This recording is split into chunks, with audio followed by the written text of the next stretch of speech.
Entre a Terra e o Céu, capítulo 5 e capítulo 6. Capítulo 5, valiosos apontamentos, e capítulo 6, num lar cristão. No nosso último encontro, no nosso último estudo acerca de entre a Terra e o Céu, nós estávamos justamente no ponto em que Zulmira e Odila estavam indo rumo à praia, rumo ao oceano. Zulmira encarnada, Odila desencarnada, mãe de Evelina, aquela menina que fez a prece. E vocês lembram também, para quem está nos acompanhando, que Zulmira está sendo obsediada por Odila. E pelo fato daquele menino, o Júlio, filho da Zulmira,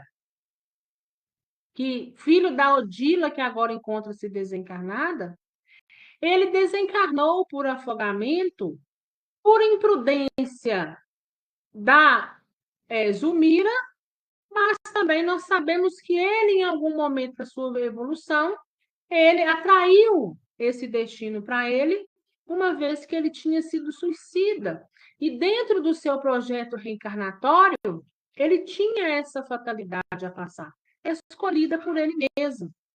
Mas, pela imprudência, pela omissão de Zulmira, ela se culpa o tempo todo pelo desencarne de Júlio.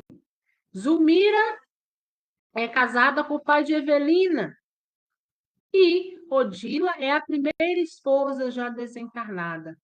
As duas têm um ciúme enorme do marido.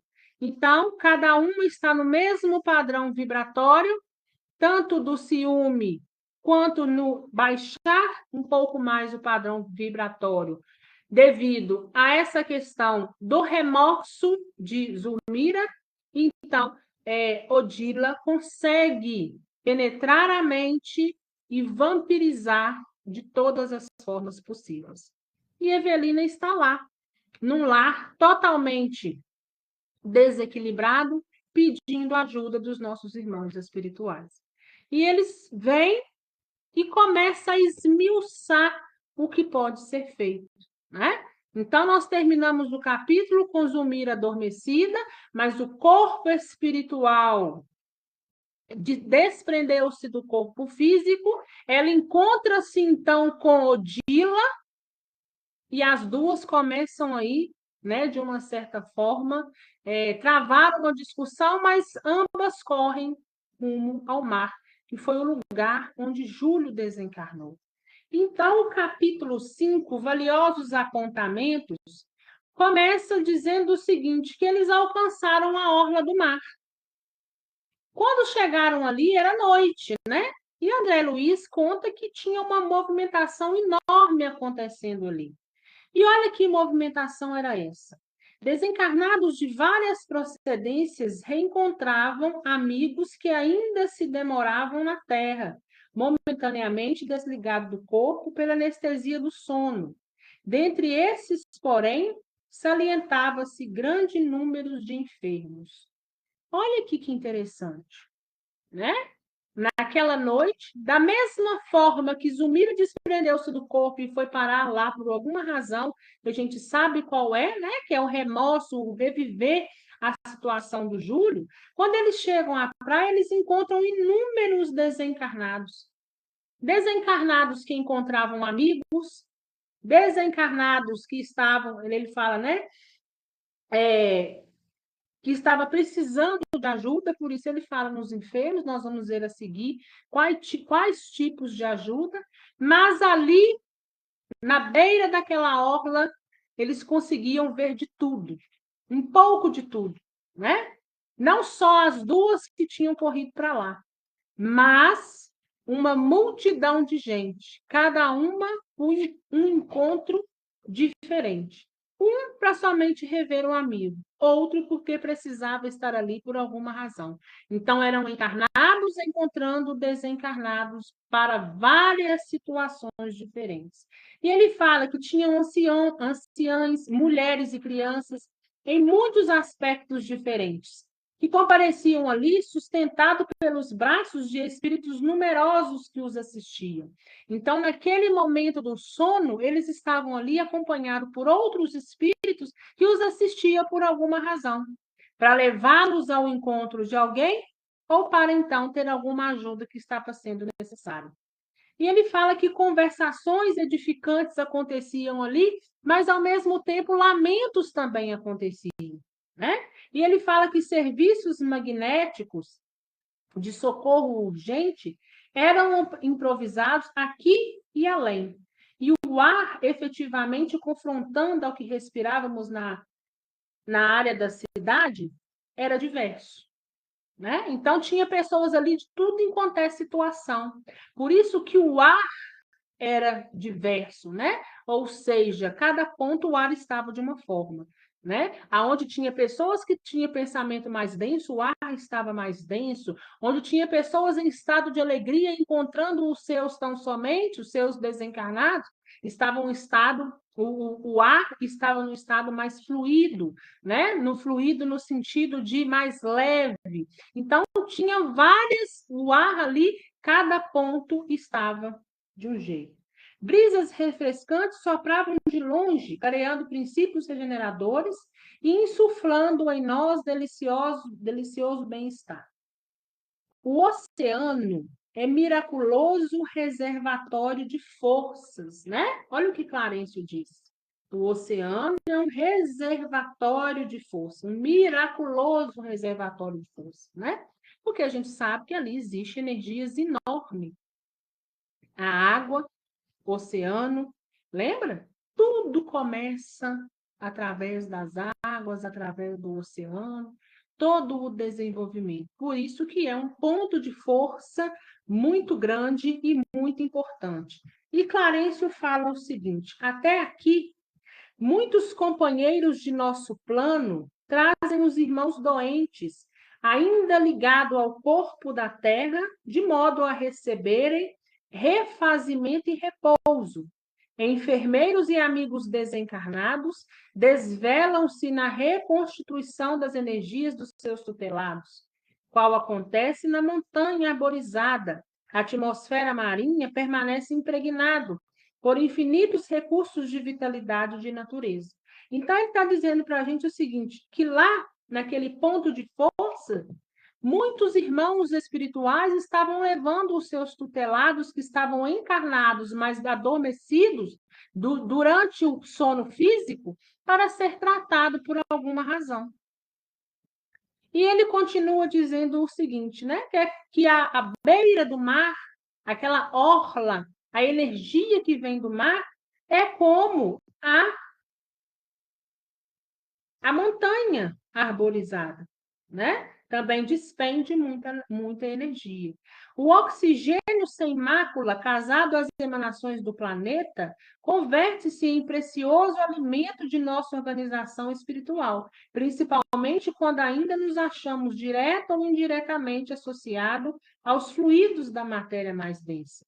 Então, esse oxigênio, um oxigênio puro, casado, né?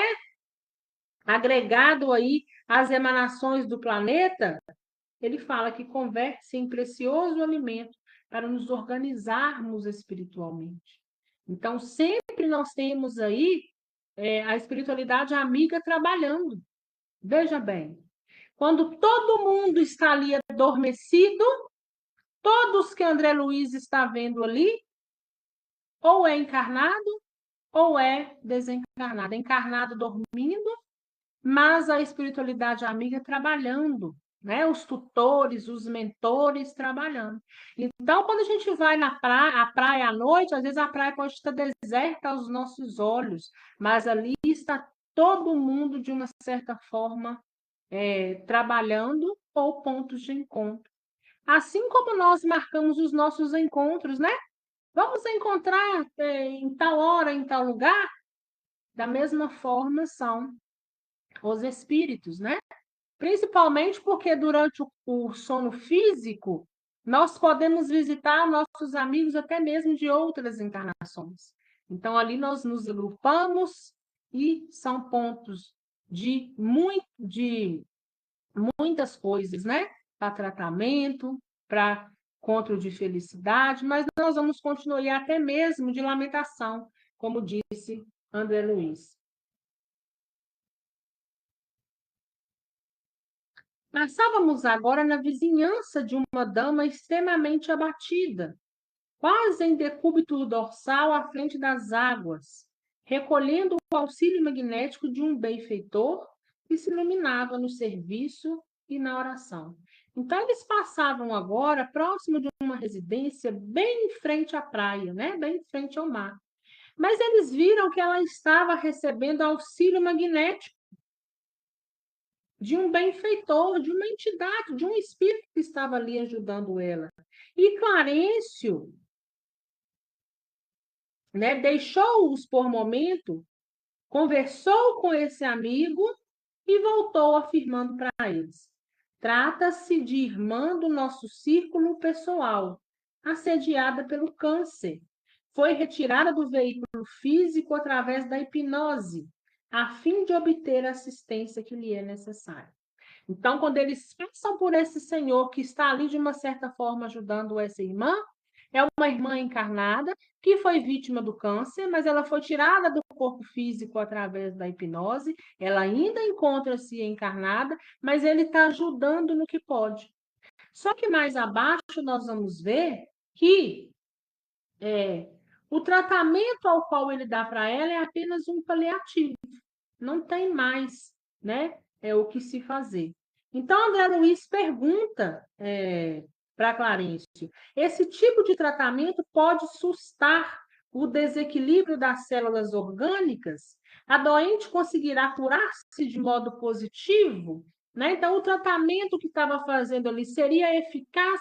Poderia, de fato, interferir naquelas células que estavam doentes e ela recuperar-se totalmente, né, positivamente? E o ministro Clarencio aclarou, né, disse para ele: realmente, na obra assistencial dos espíritos amigos, que interferem nos tecidos sutis da alma, é possível, quando a criatura se desprende parcialmente da carne, a realização de maravilhas. Olha, é perfeitamente possível que aconteça uma intervenção fora da carne, né? Por isso que tiram o espírito da carne e trata ele ali no seu corpo espiritual. Maravilhas podem acontecer ali. Porém, nós vamos ver a seguir, ele continua dizendo que atuando no centro do perispírito, ou seja, tratando no corpo espiritual, por vezes efetuamos alterações profundas na saúde dos pacientes. Alterações essas que se fixam no corpo somático, né, nosso corpo de carne, de forma gradativa.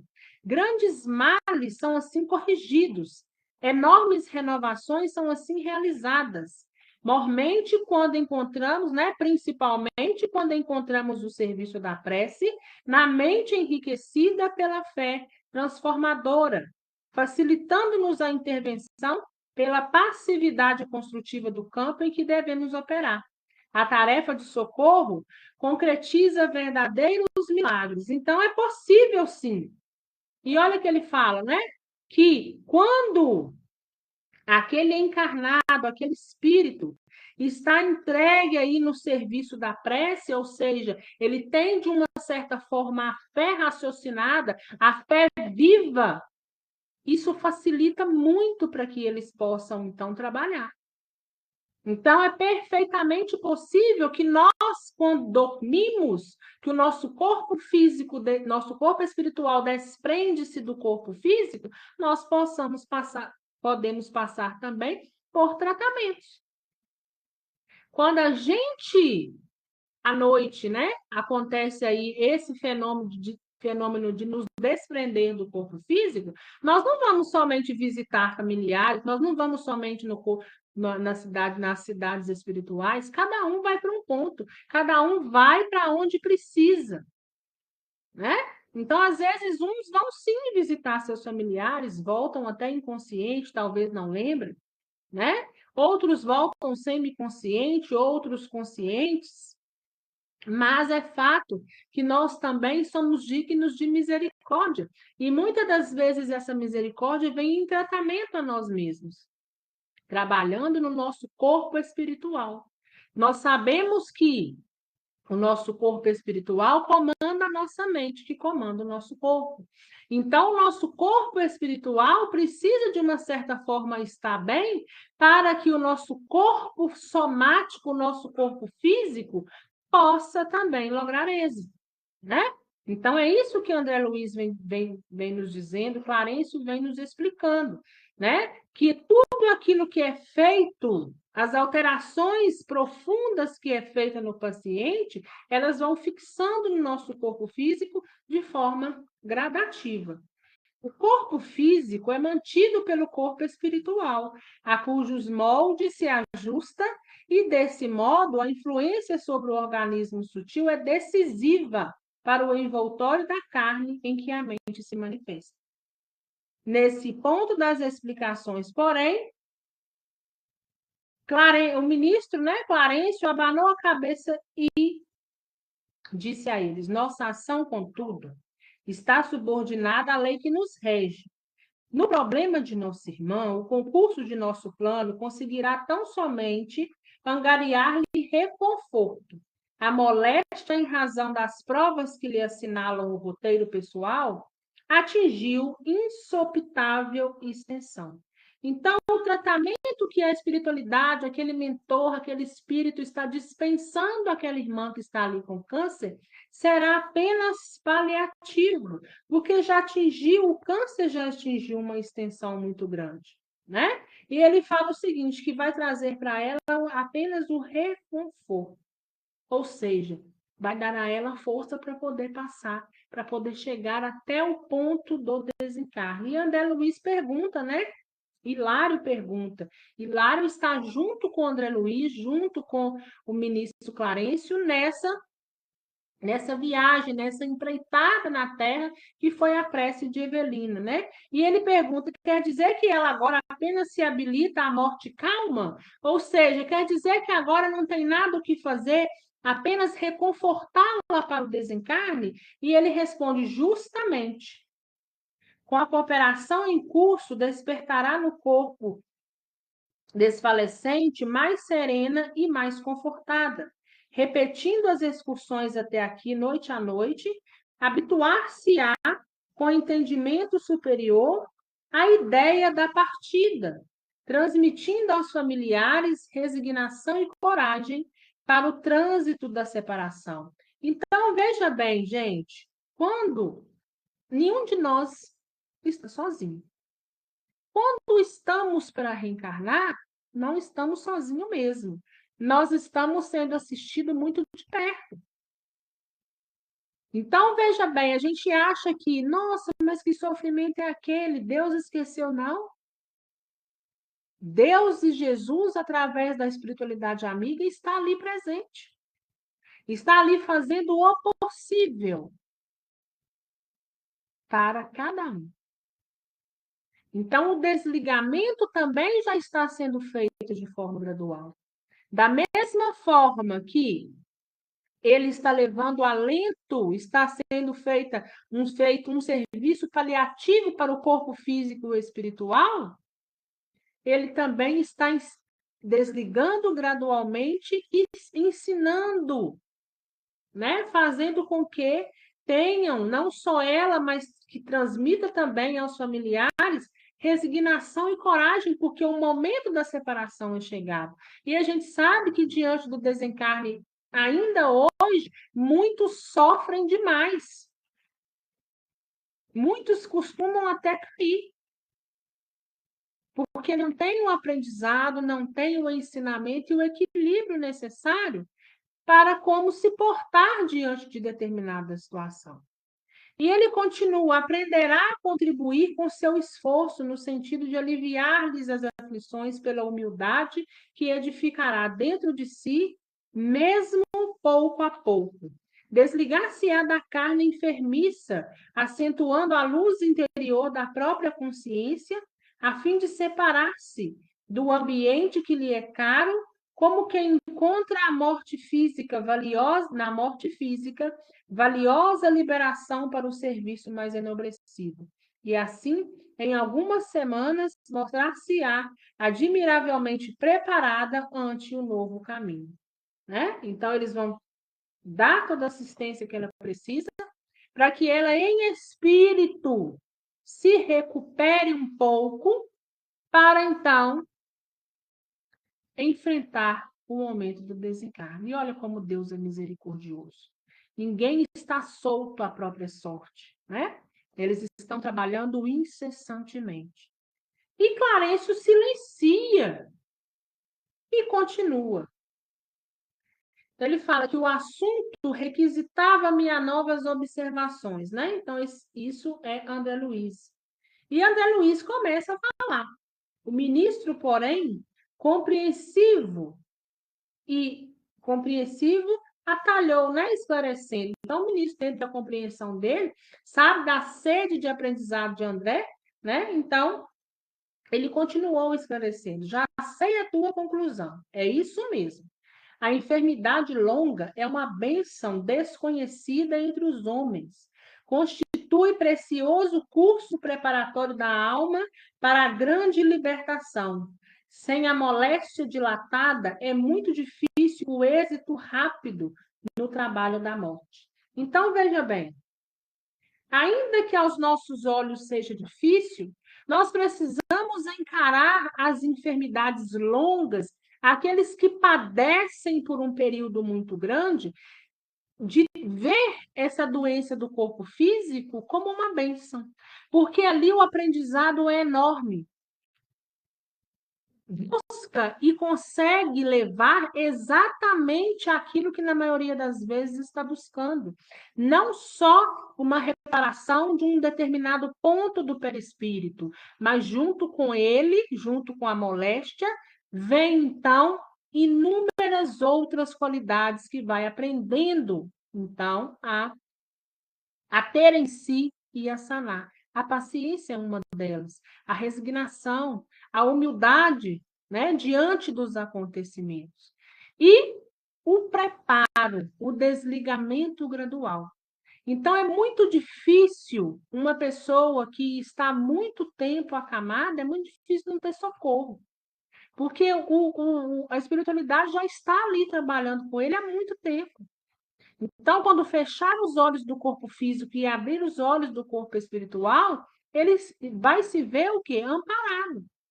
A não ser que tenha uma conduta durante a vida muito densa, muito pesada. Mas ainda assim, diante de determinadas situações de doença do corpo físico, se purga muito.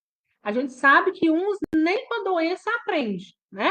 Mas muitos levam o aprendizado e sanam aquilo que precisa sanar. E ele que fala aqui, né? Nesse instante, contudo, Zulmira e Odila chegam à praia. Então, durante essas observações, passa um tempo, chegam as duas lá. Chegou Odila e Zulmira. Num lugar não tão longe deles, eles estavam visualizando elas. Porém, nenhuma e nem outra estava visualizando ninguém. Né? Ele fala, olha, rodeamos-las prestamente, como se fossem irmãos enfermas sobre a nossa guarda.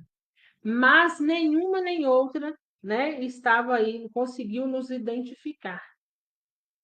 A primeira esposa de Amaro, ou seja, Odila, centralizava o olhar sobre a presa, sobre Zulmira, enquanto a vítima, que é a Zulmira, revelava na expressão facial o intraduzível terror que se abeiram do extremo desequilíbrio. Então, estava lá. A Odila continuava obsediando, seguindo, né, enfurecida aí atrás de Zulmira. E Zulmira estava num extremo desequilíbrio. Era visível. Zulmira ensaiava o gesto de quem se propunha regressar precipitadamente à casa, mas contida pela companheira, avançava entre aflição e pavor.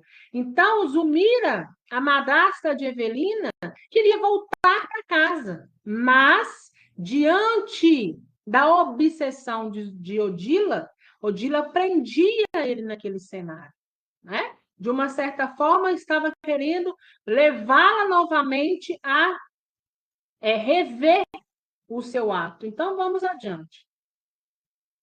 E, repetindo as mesmas acusações que já ouvíramos, Odila martelava o cérebro da outra, reiterando desapiedada.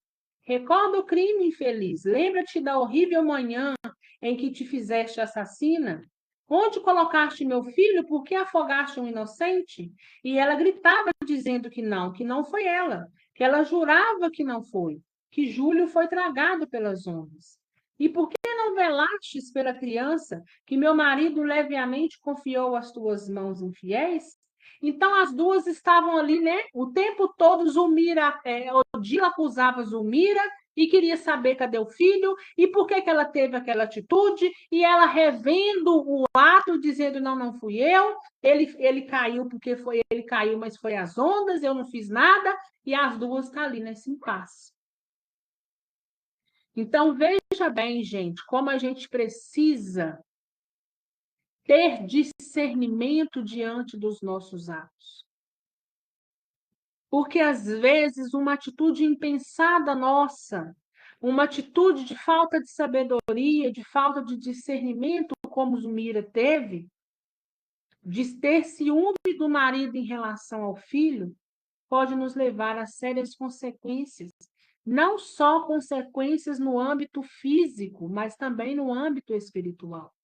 Nós sabemos que, no fundo, ela não teve nenhuma culpa. Júlio, de uma forma ou de outra, ele iria desencarnar pelo afogamento. Mas, por essa escolha equivocada dela, o que aconteceu? Ela está trazendo consigo remorso. Não só o remorso, mas agora uma inimiga que está aí potencializando as vibrações densas e pesadas sobre ela. Odila, que tinha somente a princípio ciúmes dela com o marido, com o ex-marido, né? Vamos dizer assim, agora se via com uma energia potencializada porque o filho também foi embora.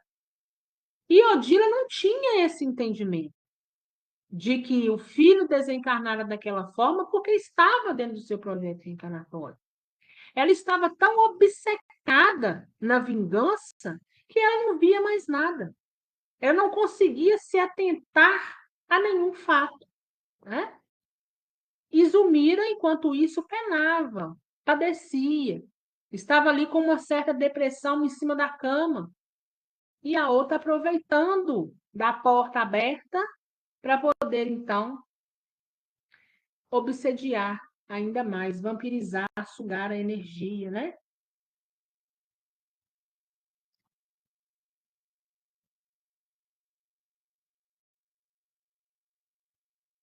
E elas continuam lá, brigando, né? Então, quando elas estão lá, cada uma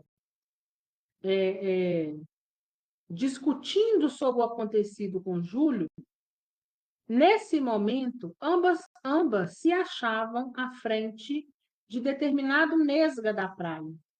Os olhos do poder, obsediada, adquiriram estranho fulgor. Foi aqui, rugiu a perseguidora.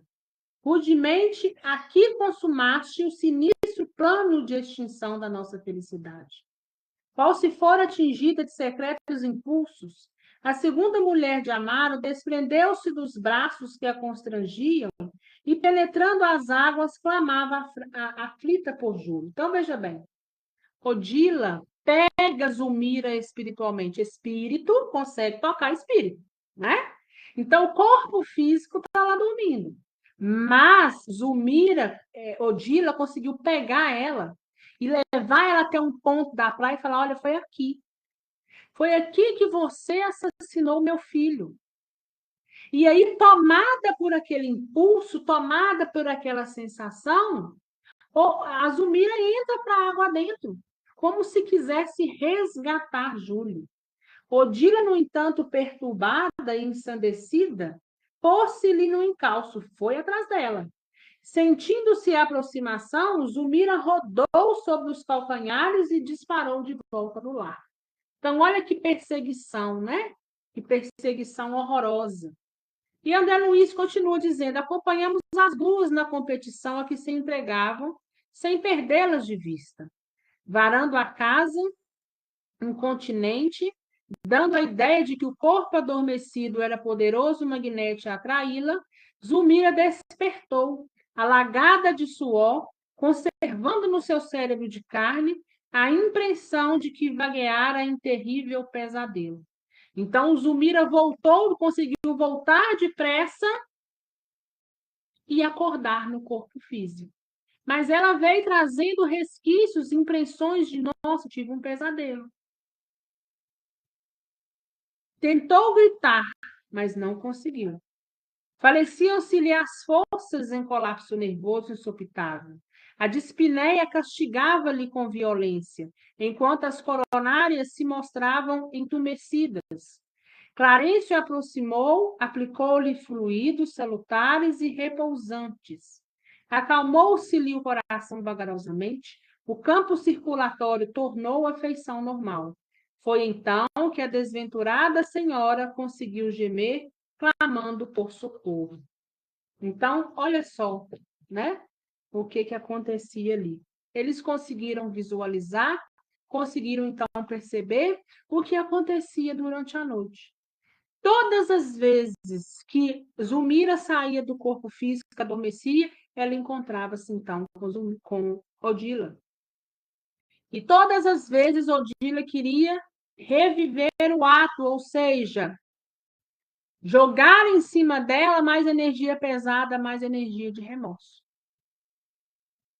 Por isso que a gente sempre fala, quando nós fechamos os nossos olhos físicos, nós encontramos amigos, mas nós também encontramos inimigos, e isso é verdade, né? Por isso nós precisamos estar o quê? Com a nossa fé raciocinada, viva, em prece, seguros, firmes nas mãos de Jesus, orando e vigiando quando algo acontecer que não estiver dentro dos nossos padrões do dia a dia. Se eu não sou assim, eu preciso parar e raciocinar o porquê eu estou desse jeito. E eu preciso me colocar novamente nos trilhos.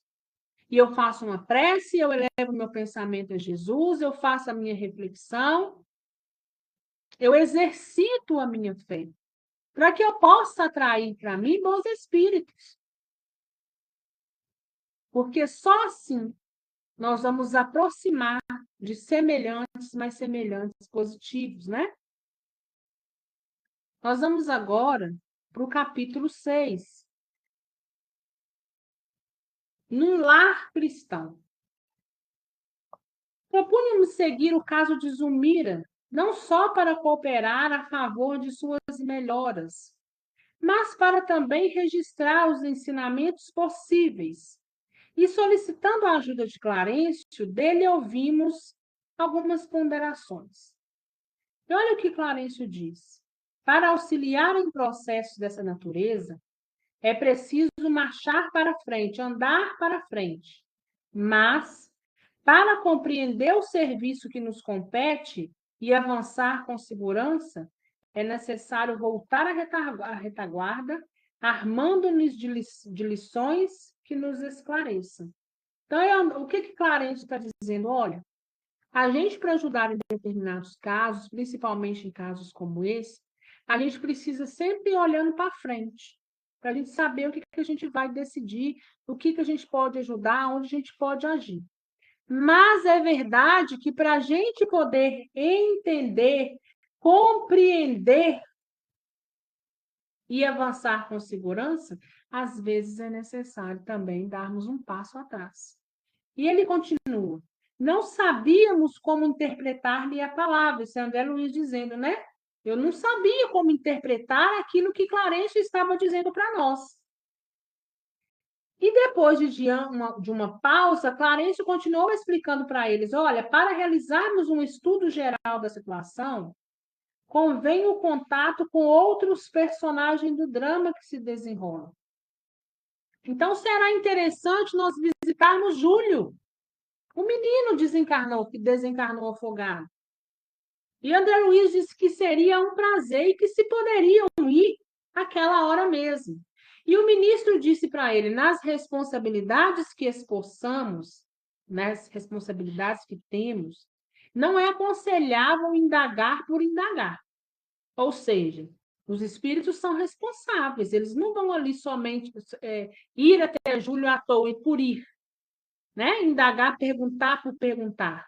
Não.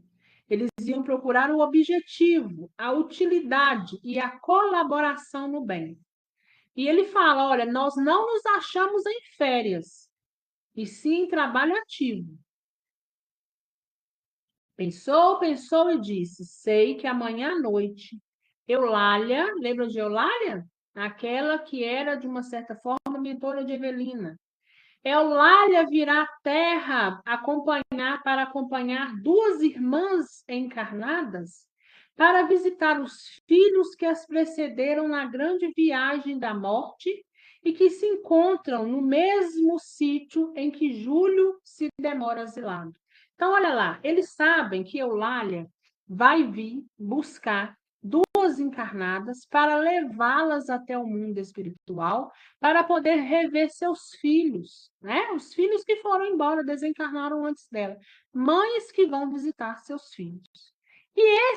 E os filhos dessas mães encontram-se no mesmo sítio que Júlio, no mesmo lugar que Júlio, né? E olha lá, poderemos substituir nossa cooperadora no serviço a fazer. Seguiremos em lugar dela, prestaremos assistência às nossas amigas e examinaremos a situação da criança. Então, eles iam dar uma folga para a Eulália. Dizer, olha, nós vamos buscar as irmãs que precisam visitar os seus filhos e aí nós vamos, então, chegar até julho. Eles anotam a lição de trabalho e aguardam com ansiedade a noite próxima. Na hora marcada, eles descem a matéria densa em busca das irmãs que seguiriam conosco. Veja bem, eles não estão o tempo inteiro na Terra. Eles vêm para aquelas situações específicas e retornaram ao mundo espiritual. A origem, aonde eles, então, fazem a sua morada, ainda que temporariamente, né? Então, os espíritos amigos vêm até a Terra quando é necessário para determinadas missões. Eles não ficam aqui para qualquer coisa. Vêm, fazem o que tem que fazer e retornam. Então, eles retornaram, agora eles voltaram para poder buscar essas irmãs, né? Que ia visitar aí os filhos. E veja bem, deixou-nos o ministro numa casinha singela de remota região suburbana, depois de nos dizer: aqui reside nossa irmã Antonina, com 3 dos 4 filhos que o Senhor lhe confiou. Uma mãe com 4 filhos. Incapaz de vencer as tentações da própria natureza, o marido abandonou-a há quase 4 anos para comprometer-se em delituosas aventuras. A dona da casa, porém, não desanimou. Trabalha com diligência numa fábrica de tecidos e educa os filhos no lar, no rebento lar, com acendrado amor ao Evangelho de nosso Senhor Jesus. Tem sabido resgatar com valor as dívidas que trouxe do pretérito próximo, passado próximo. Perdeu há meses o pequeno Marcos, de 8 anos, atacado de fulminante pneumonia. E com ele se encontrará depois da prece que proferirá com seus pequeninos. Trarei comigo a outra companheira de nossa viagem. Quanto a vocês, auxiliem nas orações e nos estudos de Antonina, até que eu volte, de modo a seguirmos juntos. Então, olha lá, o ministro Clarencio deixou eles numa casinha simplória, onde ali encontra-se Antonina, mãe de 4 filhos, abandonada pelo marido. O marido resolveu sair em aventuras, mas ela não desanimou, ela continua trabalhando numa fábrica de tecidos, mas ela é adepta ao Evangelho. Então, Clarencio fala para André Luiz e para Hilário: olha, vocês ficam aí, acompanham, ajudam no Evangelho, enquanto eu vou buscar a outra irmã para que nós, então, possamos seguir viagem. Após o Evangelho, Antonina iria adormecer e o espírito ia ser levado até Marcos, o filho dela, que desencarnou aos 8 anos, vítima, então, de pneumonia. Então, André Luiz e Hilário entra pela sala, né? E ele vê uma senhora ainda jovem, mas extremamente abatida. Achava-se de pé, junto de 3 lindas crianças. Então, num recanto do compartimento humilde, tinha um triste velhinho desencarnado com que se colocava à escuta. Então, veja bem, ela estava ali com os filhos, os 3 filhos, e o que acontece? Ela ia fazer o evangelho, mas tinha um senhor velhinho ali desencarnado, e ele estava o quê? Observando, escutando o evangelho, né? Talvez porque precisava, talvez porque veio através da energia que emanava ali, mas ele se fazia ali presente por alguma razão.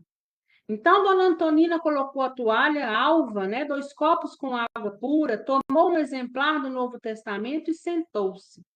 E ela falou carinhosamente para um dos filhos, né? Se não me falha a memória, creio que a prece de hoje deve ser feita por Lisbela. Então, ela deixou que a prece inicial fosse feita pela filha.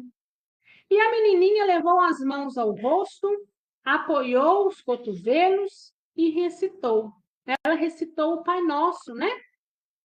Fez aí a prece do jeito dela, da forma dela, né? Se ela sabia no momento era o Pai Nosso, é válido também, desde que feito de uma forma raciocinada. Então, quando ela termina, ela abre os olhos e procura, né, a aprovação da mãe.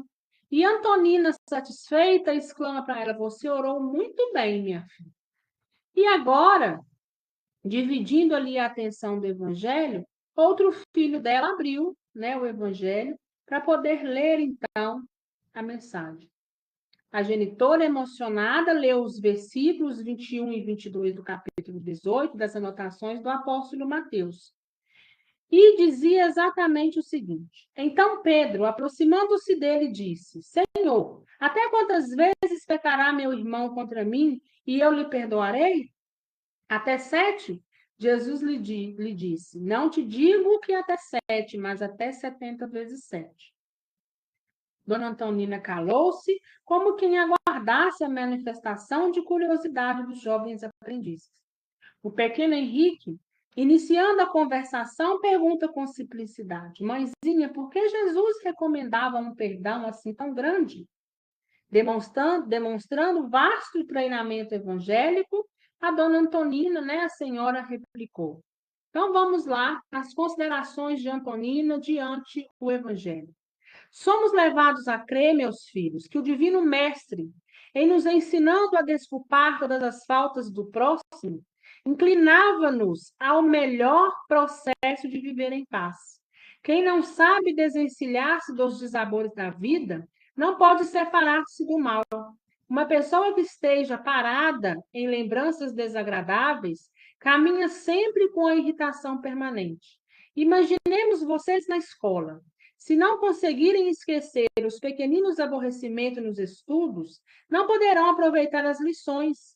Hoje é um colega menos amigo a preparar a lamentável brincadeira, mas amanhã é uma incorreção do guarda enfadado em razão de algum equívoco. Se vocês imobilizarem o pensamento na impaciência ou na revolta, poderão fazer coisa pior, afligindo a professora, desmoralizando a escola e prejudicando o próprio nome e a saúde. Uma pessoa que não sabe desculpar vive comumente isolada. Ninguém estima a companhia daqueles que somente derramam de si mesmo o vinagre da queixa ou da censura. Então, ela falava com os meninos, explicava a eles o evangelho. que a gente precisava deixar muitas coisas de lado, para que nós possamos aproveitar as novas que nos chegam. E aquilo que nós não aprendemos a desculpar ou a perdoar, faz mal somente a nós mesmos. E nessa altura do ensinamento, Dona Antonina olhou o primogênito e perguntou: Você, Haroldo, quando tem sede, preferiria beber a água escura de um cântaro recheado de lodo? Ah, isso não, replicou o mocinho muito sério. Escolherei água pura, cristalina. Assim somos também em se tratando de nossas necessidades espirituais. A alma que não perdoa, retendo o mal consigo, assemelha-se ao vaso cheio de lama e fel. Não é coração que não é coração que possa reconfortar o nosso. Não é alguém capaz de ajudar-nos a vencer nas dificuldades da vida. Se apresentamos nossa mágoa a um companheiro dessa espécie, quase sempre nossa mágoa fica maior. Por isso mesmo, Jesus aconselhava-nos a perdoar infinitamente, para que o amor em nosso espírito seja como o sol brilhando em casa limpa. Sabedoria, né? Muita sabedoria em explicar para os filhos, em tentar colocá-los no melhor caminho, para que eles possam encontrar, diante dessa caminhada, os caminhos mais leves. Porque quando a gente está diante do orgulho, da falta de humildade, da falta de fé, a gente sofre muito. Então, essa mãe o colocando, endireitando com determinados ensinamentos, o fardo poderia estar mais leve. E isso serve também para nós. Para que a nossa caminhada possa ficar mais leve, nós precisamos jogar fora, tirar das nossas costas um peso que não é nosso, um peso que não nos pertence. Fizeram-se um intervalo e o jovem Haroldo, de semblante apoquentado, interferiu indagando. Mas a senhora crê, mãezinha, que devemos perdoar sempre? Como não, meu filho? Ainda mesmo quando a ofensa seja a pior de todas, ainda assim. E observando-o inquieta, Dona Antonina acentuou: Por que tratas deste assunto com tamanha preocupação? Refiro-me ao papai, disse o menino, algo triste. Papai abandonou-nos quando nós mais precisávamos dele. Seria justo esquecer o mal que nos fez? Então, veja bem, uma atitude do pai já refletia negativamente no filho, ao ponto de que, diante do evangelho, diante daquela palavra de Mateus dizendo que Jesus disse que devemos perdoar 70 vezes 7, ele falava, mas e o nosso pai? Nós temos que perdoar todos os pecados, todos os erros, todas as falhas, até aquelas mais grotescas, até aquele que nos abandona quando nós mais precisamos dele. E aí é nessa hora que vem a sabedoria da mãe. Porque muitas, no lugar de Antonina, era a hora de destilar o veneno do filho em relação ao pai. E vamos ver, então, a resposta de Antonina. Ô, meu filho, comentou a nobre mulher, não te detenhas, não se prenda nesse problema. Por que alimentar rancor contra o homem que te deu a vida? Como condená-lo se não sabemos tudo o que lhe aconteceu? Seria realmente melhor para o nosso bem-estar se ele estivesse conosco. Mas, se devemos suportar a ausência dele, que os nossos melhores pensamentos o acompanhem. Teu pai, meu filho, com a permissão do céu, deu-te o corpo em que aprendes a servir a Deus. Por esse motivo é credor de teu maior carinho. Há serviços que não podemos pagar senão com amor. Nossa dívida para com os pais é dessa natureza. Recordando talvez que a família se achava num curso de formação cristã, a dona da casa acrescentou: um dia, quando Moisés, o grande profeta, foi ao monte receber a revelação divina, uma das mais importantes determinações por ele ouvidas do céu, foi aquela em que a eterna bondade nos recomenda: honrarás teu pai e tua mãe. A lei enviada ao mundo não estabelece que devamos analisar a espécie de nossos pais, mas sim que nos cabe a obrigação de honrá-los com o nosso amoroso respeito, sejam eles quais forem. A sabedoria de Antonina era tamanha que, se ela destilasse, resolvesse destilar o veneno de uma forma negativa do pai, o problema não só acompanharia o pai, mas estaria também no filho. Então, ela começa a ver o lado positivo da situação. Veja bem, meu filho, não vamos julgar o seu pai, porque nós não sabemos o que se passa na cabeça dele, ou até mesmo o que aconteceu para ele tomar tamanha atitude. Mas vamos nos colocar diante do ensinamento de Cristo, honrai o seu pai e sua mãe, porque ele te deu a vida. Se ele ainda não te deu nada material, se ele não te deu presença, não te deu nada, ainda assim, ele te deu a oportunidade de estar aqui, né? A oportunidade de crescer. Então, nós precisamos dispensar aos nossos pais, ainda que o contrário eles tenham nos oferecido, mas nós precisamos dispensar a eles amor.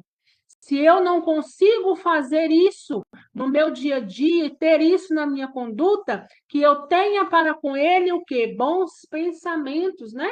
E é o que ela ensina às crianças. A reduzida assembleia recolhida as explicações de olhos felizes, estavam de olhos felizes e iluminados. Haroldo mostrou-se conformado, mas ainda ponderou. Compreendo, mãezinha, o que a senhora quer dizer. Entretanto, se papai estivesse junto de nós, talvez que Marcos não tivesse morrido. Teríamos dinheiro suficiente para tratá-lo. Então, veja bem, né, gente, a nossa responsabilidade diante dos filhos, né? O menino já tem uma determinada idade, né? Um 11 e o outro 12 anos, então sabe perfeitamente o que se passa. E ele já começa a levar para outro lado. Primeiro ele fala, nossa vida poderia ser diferente. E agora ele fala, talvez se meu pai tivesse aqui, Marcos não teria morrido, porque nós teríamos talvez dinheiro o suficiente para tratá-lo. Porque o que ele estava querendo dizer? Não era só a mãe que iria estar ali no labor trabalhando, mas o pai ajudaria. E veja bem, Dona Antonina enxugou apressada as lágrimas que lhe caíam espontâneas ante a evocação do filho e continuou. Seria um erro permitir a queda de nossa confiança no Pai Celestial. Marcos partiu ao encontro de Jesus, porque Jesus o chamava. Nada lhe faltou. Rogo a vocês não darmos curso, importância a qualquer ideia triste, em torno da memória do anjo que nos precedeu. Nossos pensamentos acompanham no além aqueles que amamos. Então, ela quis dizer o seguinte: olha, ainda que seu pai tivesse aqui, ela quis dizer isso, né? Marcos iria embora. E nós precisamos continuar confiando no Pai Celestial. Ele foi porque foi hora, né? E ela usa Jesus o chamou. Então, ela fala, e nossos pensamentos acompanham no além os nossos entes queridos, acompanham aqueles que amamos. Então, nós devemos dispensar a eles amor. Nesse ponto da conversação, Lisbela, né, a menininha, inquiriu, mãezinha, Marcos nos vê? E ela responde, sim, minha filha. Ele nos ajuda em espírito, pedindo a Jesus forças e bênçãos para nós.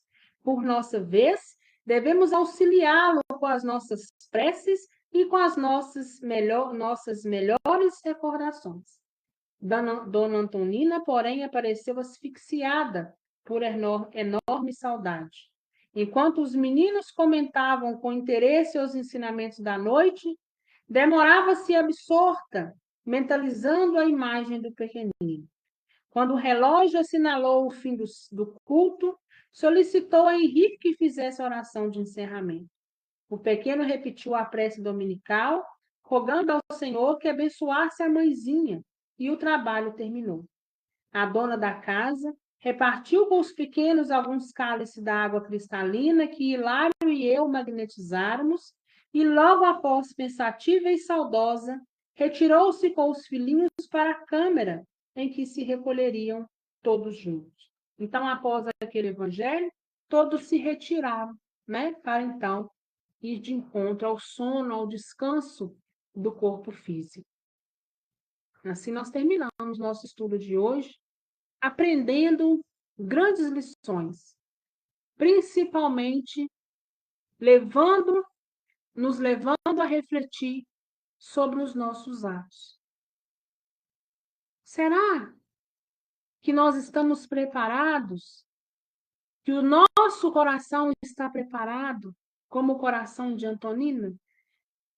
Que diante do abandono ainda tenta colocar os filhos no melhor caminho, tenta traumatizá-los o menos possível, ainda com o coração doído, porque mãe é assim, né? Às vezes com o coração doído lá embaixo, mas nós estamos firmes pelos nossos filhos. Com o coração saudoso de Marcos, mas sabedora que Marcos vive, que Marcos sente, que Marcos faz uma prece por ela, para que ela possa ter força, e ela tem por ele amor, e lembra dele sempre com boas recordações.